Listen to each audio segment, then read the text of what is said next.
Welcome back to Getting Started on Your First Heritage Makers project. This is video 2 of 2, and in this video we'll discuss how to change backgrounds, graphics, and text as we finish the project we started in video 1. Okay, so let's see what else we need to do here. Let's use our scroll. We've got a little scroll command over on the side. And oh my, I still have Joy to the World and Snowflakes, which doesn't go with my project at all. So I'm going to click on this red paper, and you see that the pink line showed up around it, which tells me that it's locked. I want to change that. So I'm going to click on the Art Collection tab at the bottom. Now, here's another reason I love Heritage Makers. I don't have to go through all the files that are sitting on my desk. I don't have to go to Michael's. I just go to the art collection and everything I need is right here. So let's just search for boy. And look at what already comes up just with a simple search for boy. These are going to be things that either have boy in the name or were tagged as boy. I'm going to minimize the toolbox so you can see this a little better. So you have collections, and there's 50 collections just with boy. And you can click on see more to see more of those. You have embellishments. It says 704 embellishments with the word boy, and you can scroll over to see what they are. Scrolling down further, you've got alphabets. There are tons of alphabets in this system. You can make anything you ever dreamed of making. And then just papers that might be suitable for boys. These are papers from collections, but the system has found those just to bring them out for me. And then there's something called quick pages. Oh, and don't forget the word art. So definitely lots to explore in the art collection. Well, I'm just going to click on the Dinosaur Safari, and when I click on it, it brings up a preview of what's available in the Dinosaur Safari. So this looks okay. It looks kind of boyish. So we're going to open this collection by clicking on the Open This Collection button, and it brings up now only things from this collection, which are color coordinated. You can mix and match these with other collections. You don't have to stay within the dinosaur collection. This particular collection is Premier, so it does require a paid membership. Look, there's a whole set of alphabets you can use with the dinosaur collection or other things that you make, if you ever need those. Well, I want to look at the papers because I need to get rid of this Joy to the World paper. And I want something that looks boyish, but maybe not dinosaurs. So let's see what they have. There's a blue. That looks kind of nice. 2 options for blues. Let's go with this blue. Now there's a trick and a technique that you'll have to kind of master when it comes to changing out papers.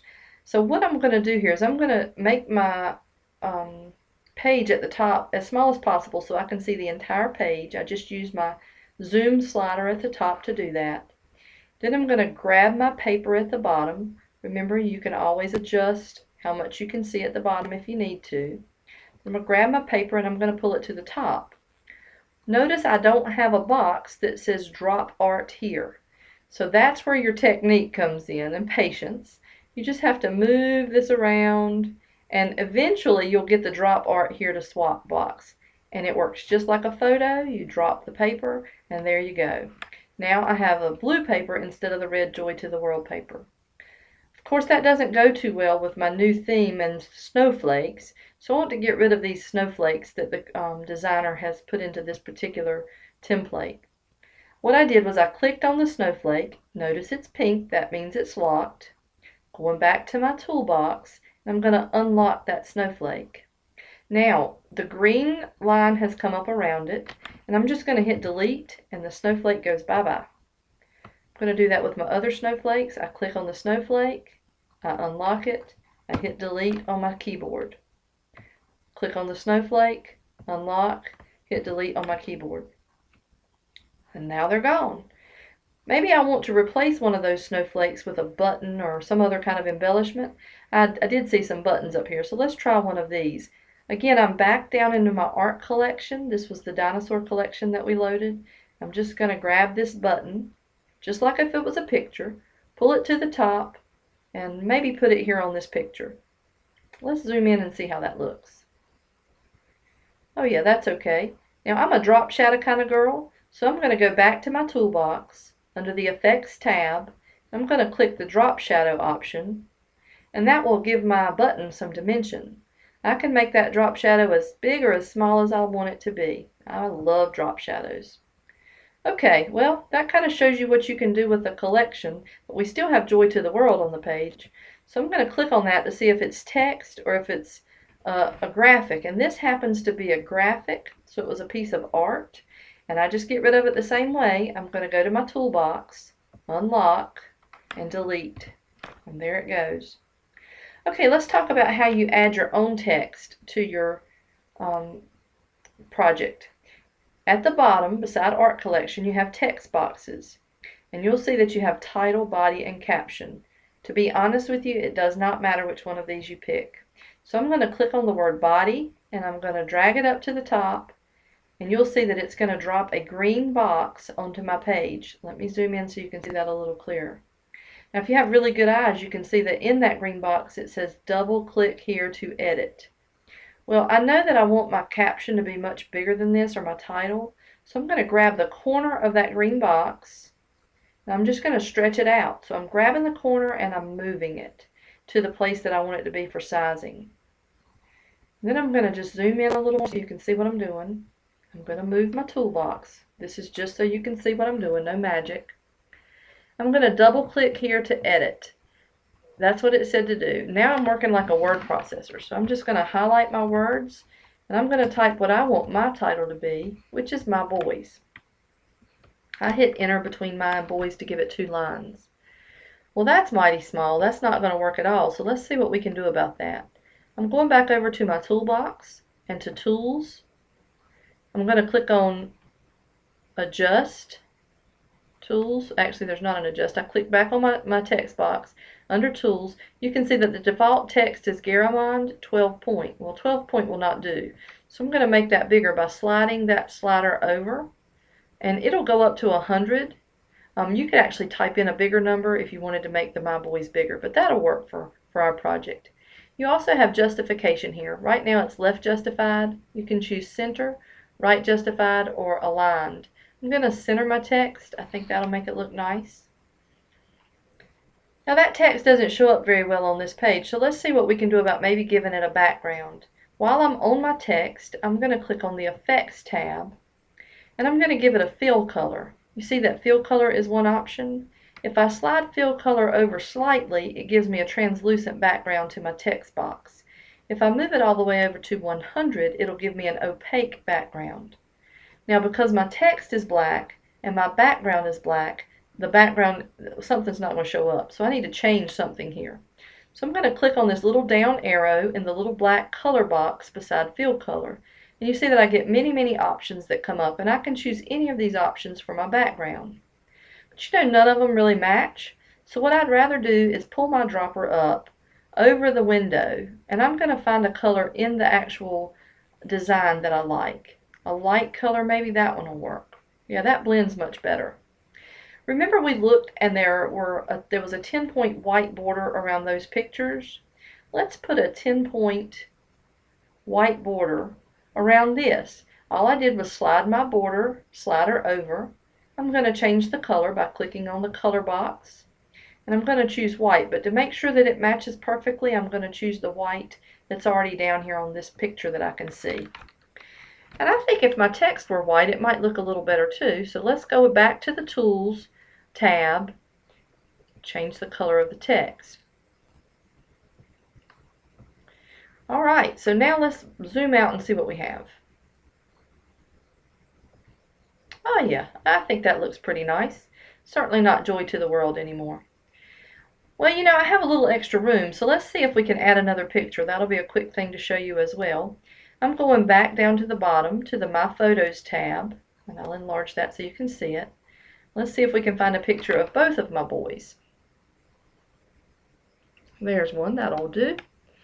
We'll grab it from the bottom. I found it in a photo album. I'm going to drag it to the top, but there is no box to drag it into because there's not another picture on this page. One of the coolest things about Heritage Makers is you can put as many pictures on this page as you want to.